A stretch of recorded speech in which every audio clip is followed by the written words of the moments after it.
Well, hello and thank you for joining me for another Alex on Tech and TechAdvice.Life video. I'm joined again by Professor James Trevelyan, inventor of the Close Comfort Air Conditioner, personal air conditioner.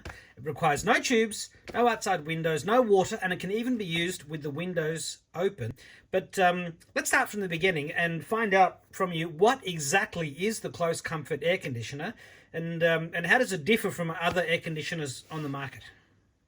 Well, the way I describe it, Alex, is it's a tiny fridge with a fan inside that blows cool air at you. And the beauty of it is that it has extremely low power consumption. And the essence of that is that we're just cooling you rather than the whole building around you. So it runs on about 300 watts, which, to give you some idea, is about a sixth as much as a typical electric kettle. And given the concerns about using power and being green and all the rest, that's obviously a very useful thing. And I remember you telling me back in 2017 that you had people using this the unit in Pakistan, and they were able to run it from a car battery. That's right. Yes, that was the origin of the invention. So I found myself in Pakistan where it was typically 40 or 42 degrees in our bedroom at night. And the power was failing regularly because the government was introducing electricity rationing, which they call load shedding there. And I thought, there's got to be a better way to keep cool. And to me, it just seemed obvious that if I just had a breath of cool air on my face, I could deal with the conditions. You know, I wouldn't be super cool, but I would be comfortable and able to sleep. And a few years later, I managed to do it. And yes, now we have thousands of them in Pakistan and people really enjoying them. And of course, anyone who has ever tried to sleep through a hot and sticky night would certainly know that a hot and sticky night is not conducive to to comfortable sleeping. It's definitely not, no. And it was just after a while that people said, well, why don't you sell them in Australia too? So now we started selling them in Australia for the last 2 or 3 years, and people love them. I'm constantly impressed by the reviews that we get, the comments that we get. And so it's been really satisfying to bring so much pleasure to people. Now, it's important to note that it is a personal air conditioner. It's not designed to cool down your entire house. It's meant to blow upon you whilst you're sitting at your desk or lying in bed. And, if you wanted to cool down an entire house, you're going to need a normal or regular air conditioner, and you'll have to go with all of the higher costs that would entail. But because it is a portable unit, it can be used indoors or out. And, as I mentioned at the beginning, you don't need any tubes going out the window. You can even use it with the window open, which is something that's quite different to the typical or traditional air conditioning unit. Yeah, we've had so many people who just relish the idea that they can have fresh air at the same time as it. They don't feel trapped inside a sealed box from which they can't escape. And that's really, I think, the root of the attraction in Australia, the portability and the ability to escape the tyranny of the air conditioner. Sure. I'll just get you to move a little bit closer if you can, just so that your voice is a bit crisper. But also, and I'm just modifying this myself, but tell us, you've got a new model that you didn't have back in 2017. So what is the new model and how does it differ from the old one? Well, they superficially look identical, but that's where the difference ends. So the first thing is that when you first turn it on, you get a much cooler sensation because the air comes out faster. The cooling power is exactly the same, but it's all to do with the subjective perception. And so much of our research has been just that. A lot of people say, okay, how much does it cool the air by? How much power does it consume? For us, those questions are irrelevant. What's relevant to us is the subjective perception that people have. And we've designed it to optimize the comfort, the best optimum between power consumption, physical size, weight, and all those sorts of things. So, yeah, it's a lot more comfortable. It's the same weight, the same power consumption, but it just feels a lot better. And inside, we've made some really important efficiency improvements and reliability improvements as well. And, unlike the evaporative cooling units that you see on the market, this is not an evaporative cooler. This is actual refrigerated air, like a real air conditioner. Exactly. That means it works in the highest humidity conditions you can imagine. In fact, we just had some feedback from a fellow who's 77. He's bedridden, and he lives up north of Cooktown in the far north of Queensland. Humidity levels approaching 95%, and he is just wrapped with the idea. And he sent us, even sent us suggestions to improve the design, which we'll act on, and so on. And he told us something really surprising. One of the comments that we get back, and mostly from people who haven't tried it, they said, surely if it's got warm air coming out the back, it's got to make the room feel hotter. Mm. And we say, well, no, actually it doesn't, because the heat actually goes round in a circle. So there is a little bit of warming, roughly equivalent to 3 people sitting and having a chat. Mm-hmm. But what he pointed out, he said, look, in the really high humidity, that warmth is really important because it stops the mold growing. He said, since I've started using it, I've found that warmth in the rest of the room is really just as valuable as the cool air that comes out and keeps me comfortable. Well, there you go. Hidden benefit. That's something I didn't expect. Yeah, absolutely. Now, I remember at the time you were also selling a sort of a tent-like enclosure that you could put over your bed as like a bubble to sort of intensify the cooling effect whilst you sleep. Is that still on sale? Absolutely. Yeah, and we're selling more of them in Australia than I expected. Another user, 87-year-old woman, mm-hmm. And she is just absolutely wrapped in her tent. And she says, look, it uses so little electricity that when the hot weather's on, I just leave it cooling that tent all the time, and I can hop in there for a snooze whenever I feel like it. I don't have to think, gee, I want to have a sleep, but it's going to take an hour to cool down my bedroom with the normal air conditioner. Mm. She says, it's just made my life so much better than it was before. So tell us about the original model and how much it costs, and the new model and how much that costs. So the original model costs $649, mm-hmm. and the new model costs $699, but we include free delivery this time, anywhere in most metropolitan areas, even extended metropolitan areas. So once you're outside that range, then you still get the benefit. We'll only charge you the extra it costs us to send it to Darwin or Alice Springs or wherever you happen to be, anywhere in Australia, even Tasmania. And do you have a plan on ending production of the original model, seeing as the new one is more efficient?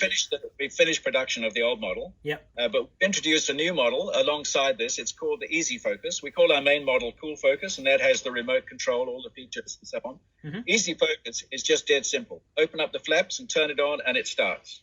And that's really designed for people who want simplicity. You don't care if you lose the remote because it doesn't need a remote. Mm. The comfort level is just the same. It's a simpler package, and it comes in any color you want as long as it's gray. So the original model, you've stopped that, and the 2 models you have now are based on the new technology. That's right. Yeah. In fact, the cheaper model is the one we first started selling in Pakistan. Yep. And what we found is that there was a demand for it here in Australia from people who want a budget model option. Mm-hmm. And yeah, we saw quite a few of them as well. Yeah. So, you had the TV commercial, which I remember seeing, of I think it's a polar bear going into Marble Bar, which is the world's hottest town. So, I guess it's obvious in a sense, but how did you think up, that commercial, and what was the reaction? Well, it's actually a Yeti character. Okay.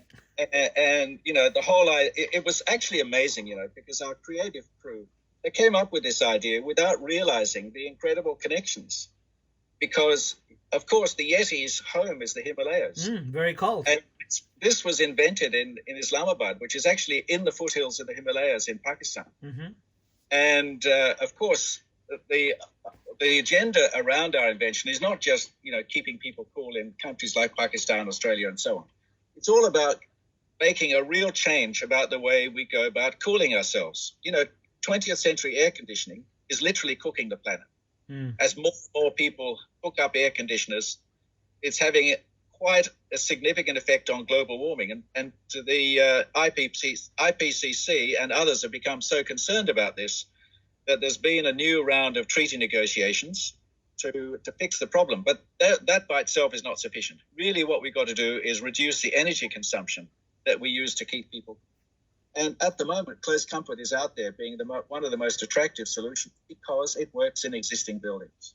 You don't require the fancy insulation, the sealed house with mechanical ventilation that people are advocating for conventional air conditioning, which is great if you've got the money. Mm. But let's face it, for most of the world who need air conditioning, the first thing they do is they buy the cheapest thing they can find and plug it in.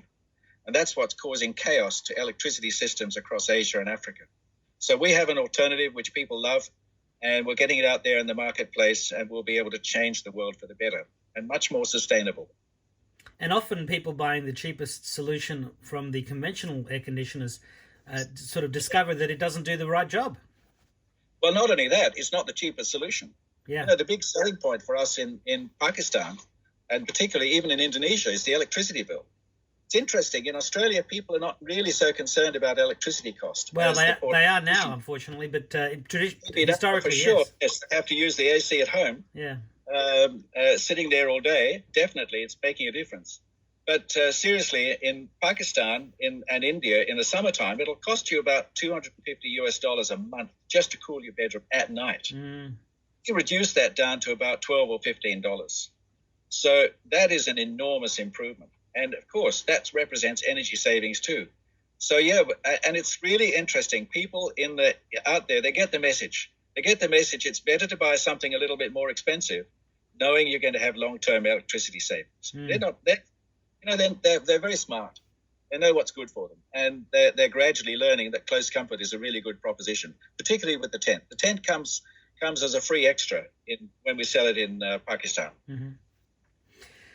So you mentioned you're selling it in Pakistan and in Indonesia as well as Australia. What other parts of the world is close comfort available in?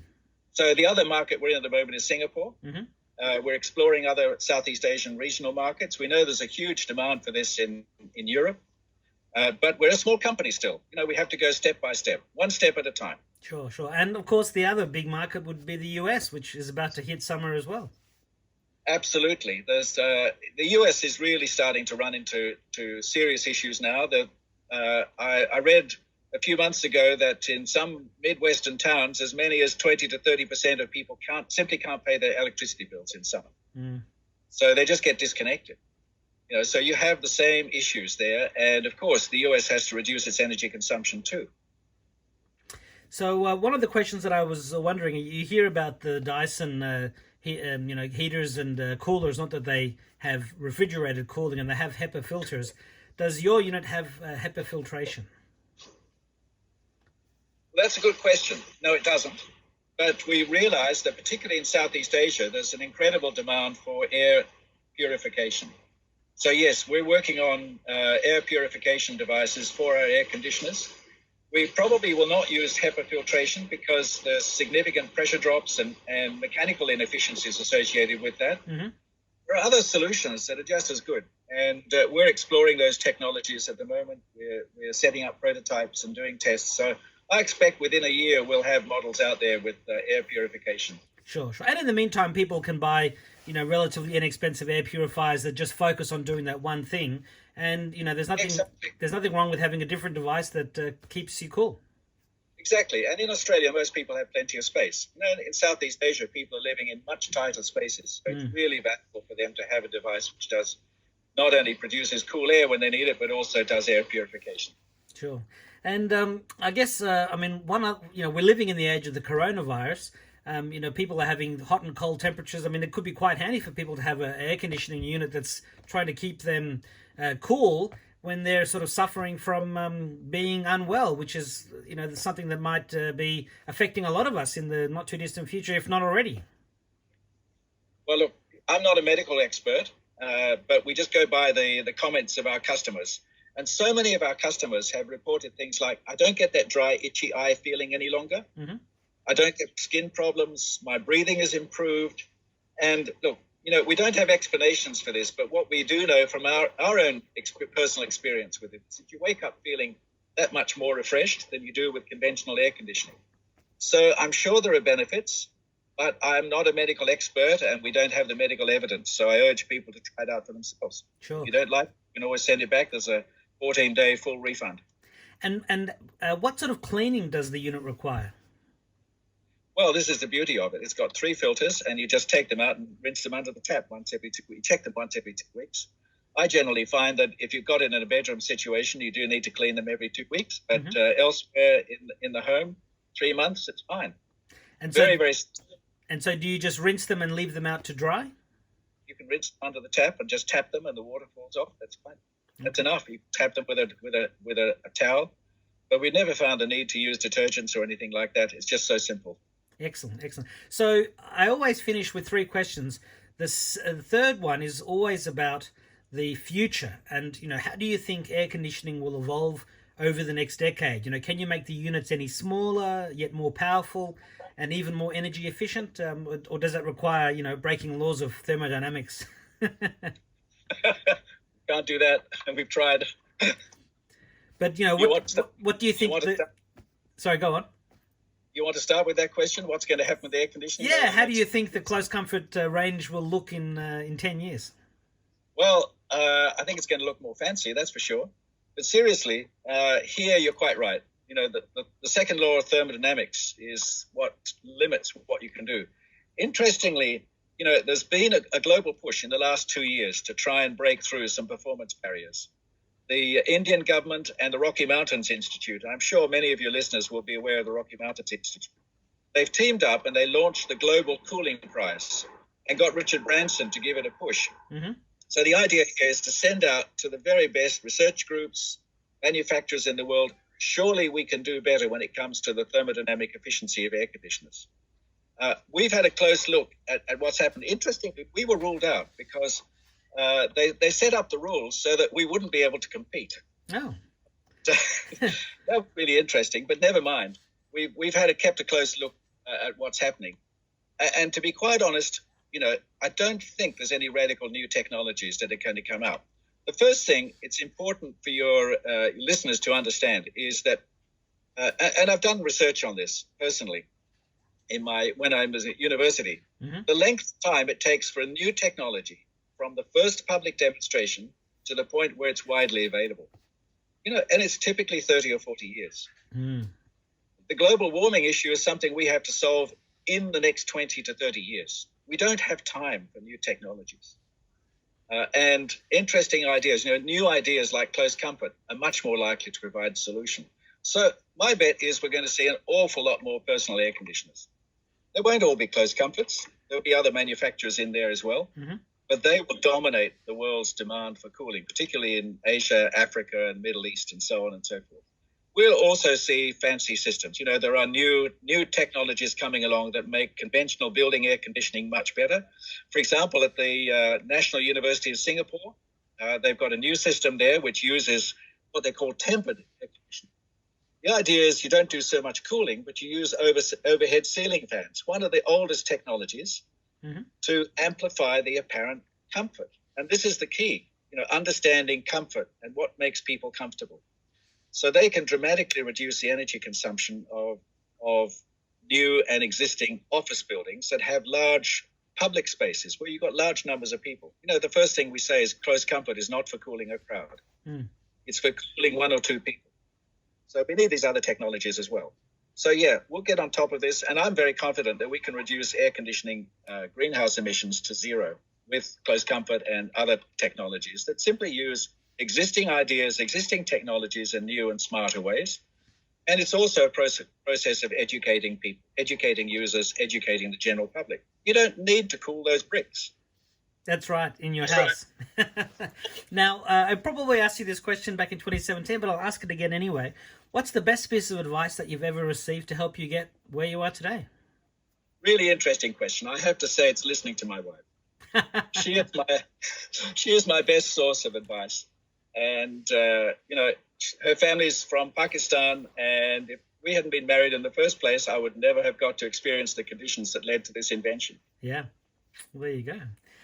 So, what is your final message to the viewers, the readers and the listeners? Okay, I think it's one of optimism. There's been a lot of pessimistic reports about global warming and so on, and there's so many kids who think, oh, gee, the world's going to end. What are my children going to experience? And so on. It's going to be so much worse. No, we've got lots of solutions. It's really interesting. In the last 3 years, I have seen a sea change among, my engineering colleagues across the world.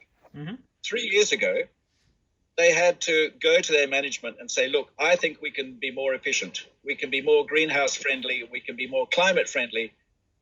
And the management would say, give me a business case.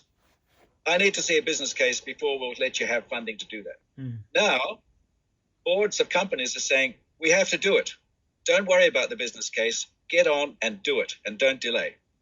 And that's been a tremendous change. And we're seeing this change driven from boardrooms. not from governments. Governments are lagging behind, which, when you think about it, politicians have so many other issues, day-to-day issues to think about. And the world of finance has woken up to the fact that we have to change. They know that their reputation depends on being sustainable and being environmentally responsible. And that's the reason why, no government can afford to build a coal-fired power station in Australia any longer, just because you won't get the finance. It's technically feasible, but you'll be asked to repay the money before the power station's even built these days. So that's why coal-fired power stations are uneconomic. And the rest of the world is catching up to that as well. We'll see a steady decline in fossil fuel energy. Yeah, look, in countries like China, India, and Pakistan, it's essential for the time being. But across the rest of the world, even in those countries, we're seeing a huge surge in solar and renewable energy. It's coming. It'll be here in time. Professor James Trevelyan, it's been a real pleasure to talk to you again, and I hope we can do it again soon. Thank you, Alex. It's wonderful to talk to you too. Look forward to that. Thank you.